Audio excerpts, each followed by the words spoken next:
প্রভাবশালী লোকের জানাজায় যাইতে হবে 10 লাখ, 15 লাখ, 20,000, 50,000, 70,000 মানুষ। কারণ কি? দেখাতে হবে না অনেকজনকে? কেউ আমার কথার বিরুদ্ধাচরণ করবেন না। আমি কিন্তু বিপক্ষে বলতেছি না। আফসোস লাগতেছে, আল্লাহ রসুল সাল্লাহ আসলামের হাদিস, যেও কোনো জানাজায় মুসলমানের জানাজায় অংশগ্রহণ করেন তিনি পান 1 কেরাত নেকি। 1 কেরাতের পরিমাণ হচ্ছে উহুদ পাহাড় সমপরিমাণ। আর যিনি দাফন কাফন পর্যন্ত শেষ পর্যন্ত থাকেন তিনি পান 2 কেরাত। 2 কেরাত হচ্ছে 2টা উহুদ পরিমাণ পাহাড়ের সমান সবের নেকি। কিন্তু আমাকে বাড়ির কাছের ওই যে আইলে তুইলে গুইলে জিগায় না, ওই যে দিচ্ছায় কালুর বাহে ওই আফজাইল্লায় ও জন মরছে তোর মসজিদের ইমাম সাহেব, 50টা মসজিদের দূরের ইমাম সাহেব নামাজ পড়তে আসছে এলাকার প্রভাবশালী লোকের জানাজার।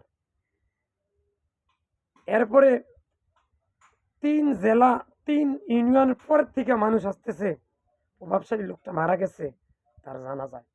কিন্তু কাল্লুয়ার ভাই যে মারা গেছে, অথচ কাল্লুয়ার ভাই 5 ওয়াক্ত নামাজ কালাম ইসলামিক ধাজের কোরআন সহিহ হাদিসের আলোকে চলছে, তার জানাজায় ওই যে আমি বললাম 2টা মসজিদের পরের মসজিদের ইমাম সাহেব উনিও আসেন না।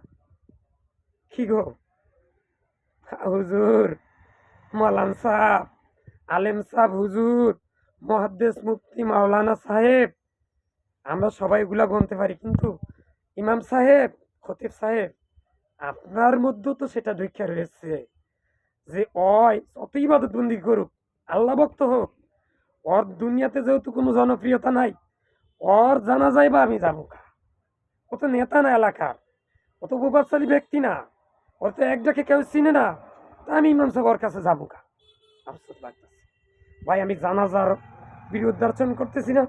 আমরা সবাই এলাকার প্রভাবশালী যে তার জানাজা যেমন লাখে লাখে হাজার হাজার মানুষ যাব, কাল্লুয়ার ভাই মরে গেছে, কাল্লুয়ার ভাইয়ের জানাজা এইভাবে যেতে হবে। আপনি কি আমার সাথে একমত আছেন? আজ থেকে আমরা পিছন তাহলে ওই সমস্ত পরিকল্পনা, ওই সমস্ত ইন্নামাল আমাল বিনিয়তটা ঠিক করব।